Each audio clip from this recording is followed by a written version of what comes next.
सब सुख लहे तुम्हारी शरणा, तुम रक्षक काहू को डरना। तो आज बात करेंगे पंचमुखी हनुमान कवच के बारे में।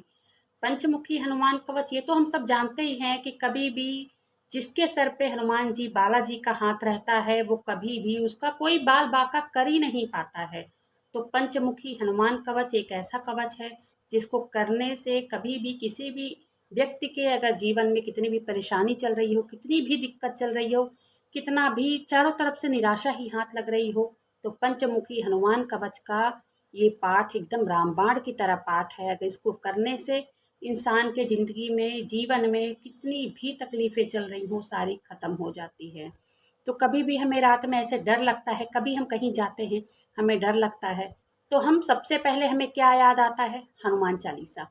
क्योंकि हम जानते हैं कि हनुमान चालीसा पढ़ने से जो भी हमारे पास बुरी शक्तियाँ हैं या कोई भी चीज़ हो, वो हमारा बाल भी बांका नहीं कर सकती हैं।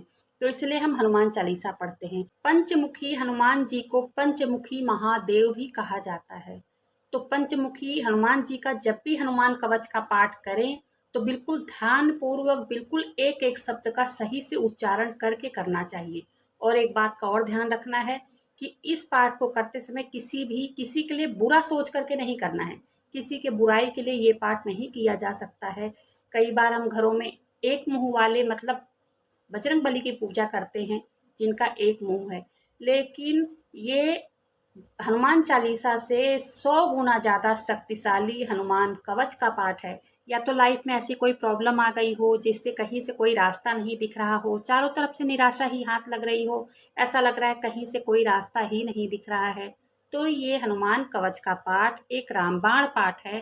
इस पाठ को करने से लाइफ की हर परेशानी को दूर किया जा सकता है।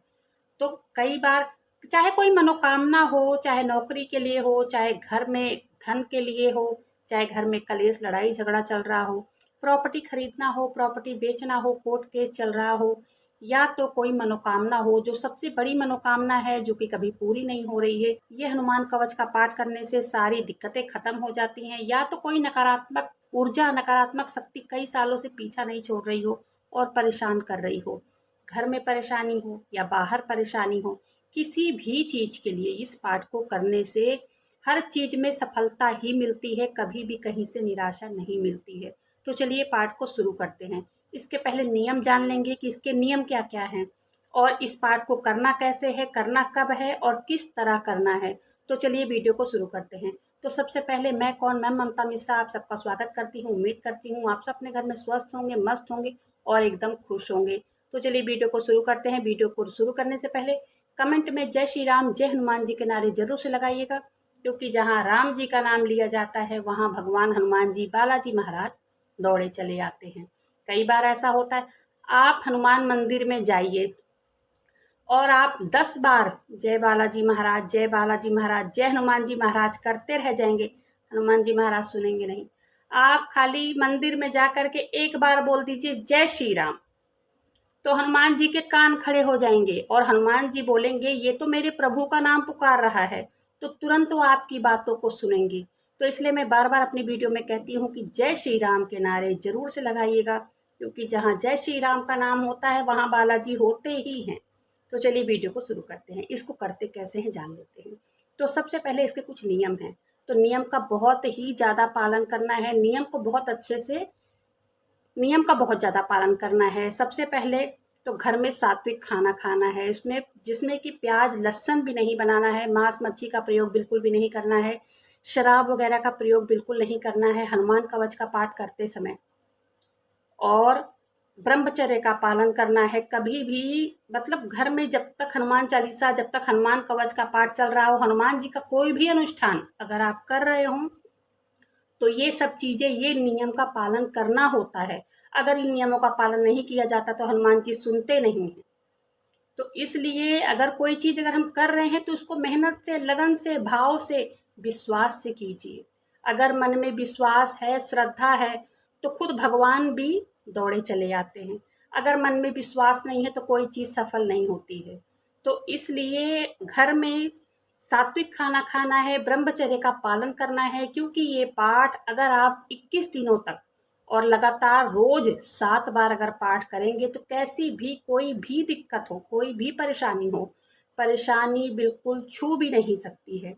किसी भी परेशानी के लिए ये तो तांत्रिक टोटका है। इस हनुमान कवच का पाठ तो तांत्रिक लोग करते हैं अपने तंत्र को अपने सिद्ध करने के लिए। हनुमान कवच का पाठ इतना शक्तिशाली है। तो चलिए वीडियो को शुरू करते हैं कि पाठ को करते कैसे हैं। तो सबसे पहले पंचमुखी हनुमान कवच का हमें फोटो चाहिए।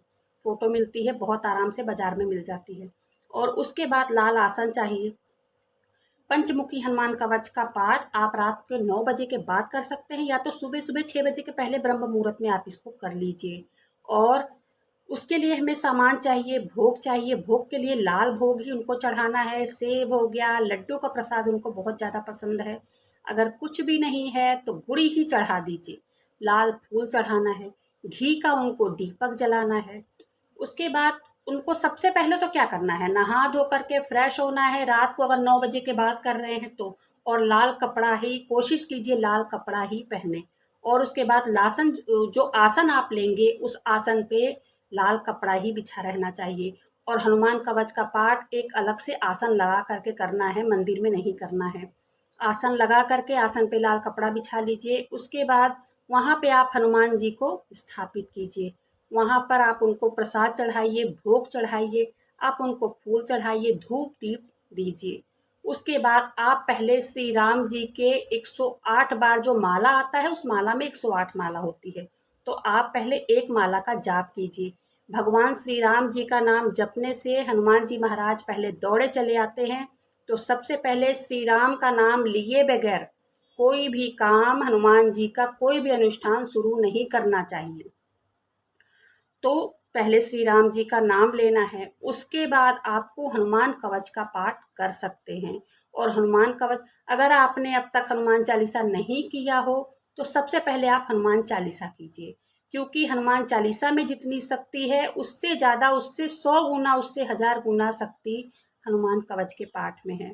तो सबसे पहले हनुमान चालीसा, हनुमान चालीसा दिन में 7 बार आप कर सकते हैं। कम से कम 21 दिनों तक कीजिए, 41 दिनों कीजिए। उसके बाद आप हनुमान कवच का पाठ तो बाद में आता है, पहले तो सबसे पहले हनुमान चालीसा आती है।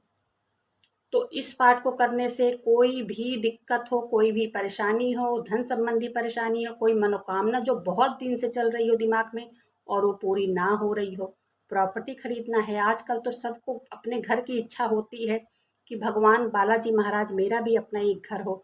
तो इस पूजा को करने से, हनुमान चालीसा, हनुमान कवच का पाठ करने से हनुमान जी बाबा महाराज, बालाजी बाबा महाराज बहुत जल्दी सुनते हैं। एक बात और, हनुमान कवच का पाठ अगर आप कर रहे हैं तो जो भी आप सामग्री लिए हैं चढ़ाने के लिए, या फिर आप अपने आप को नहा धो करके बेशक बैठे हैं, तो थोड़ा सा गंगा जल लेकर के सामग्री पे छिड़काव कर दीजिए।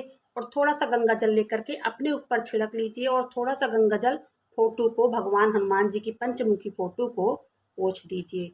इससे शुद्ध हो जाएगा हर चीज, और बिल्कुल शुद्धता के साथ इस पाठ को करना है। आप इस पाठ को करने से अपने जीवन में चमत्कारिक बदलाव होते हुए देखेंगे। तो चलिए वीडियो को आज यहीं पे खत्म करते हैं। वीडियो पसंद आई हो प्लीज वीडियो को लाइक कीजिएगा, चैनल को सब्सक्राइब जरूर से कीजिएगा। मिलते हैं किसी और वीडियो में, तब तक के लिए जय श्री राम, जय हनुमान।